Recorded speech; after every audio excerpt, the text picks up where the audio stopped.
For a lot of kids from the 90s and early 2000s, there's a fair bit of nostalgia for a style of campy, low-budget adventure and fantasy movie that you just only ever got from TV networks punching above their weight. You know, like Smart House, Wendy Wu, Luck of the Irish, arguably High School Musical, among others. It's an earnest style of storytelling that commits to the bit even if the sets, effects, and props aren't quite up to snuff. You'll still see some talented acting as well as some great camera work and choreography, which is what made them so endearing. It felt like an indie production even though it had the budget of a network, just not a very big budget. This bare-knuckled effort to punch above a production's weight has become the hallmark of Wales Interactive's FMV games, and it is displayed wonderfully with their latest title. Mia and the Dragon Princess is incredibly silly in premise, combining Pirates of the Caribbean with Ghost Warrior, the latter of which Good Bad Flicks just recently posted a great review of. While you solely play as Mia, the titular Dragon Princess is Marshanda, recently thawed out after being frozen in the Arctic.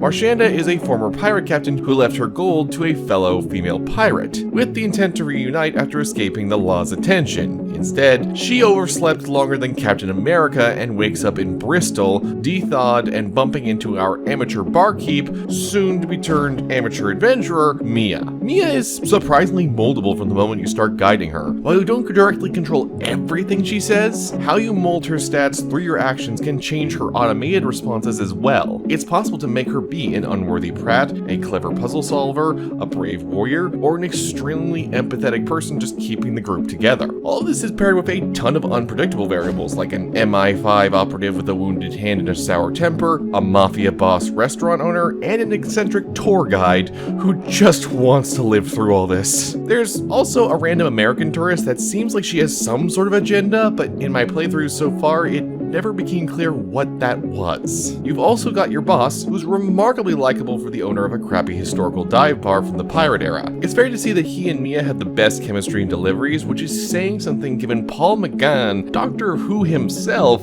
is the main antagonist. There's not really any weak acting at all though. If anything, it feels like the sets are the real limitation here. Most of the adventure has to take place in a single building, with the climax relying on a very rough CGI cove and some equally rough gore effects, after only a brief transition between the starting location to the grand finale. I absolutely appreciate the story can be cleared in an hour for high replay value and branching, but the small scope also means it feels like we're missing some key second act moments, like maybe a chase scene or a race to the cove. Instead, it's mostly people fighting in very confined spaces or having to make quick decisions. The fighting's well done, to be clear, it's nicely choreographed, and I love that the humor they interject plays on the idea that besides Marshanda, everyone else who's a heroic character is horrendously rough at fighting. It feels extremely authentic, and I particularly love when Mia tries to use a cutlass and she more gets in the way than anything. Plus, it absolutely helps that Marshanda's actor actually has serious martial arts training, and it shows. The other nice thing is how diverse the cast is. It's clear this was a group hired based on talent, and I hope this leads to more things for them, especially Mia. Despite the inherently goofy scenario, her actor just commits to the bit perfectly. It feels like everyone's having a good time, knowing they're in a dramedy fantasy story and rolling with it. It's nice and easy to replay, it just flows, even if there is a little bit of a lack of a real substantive second act, and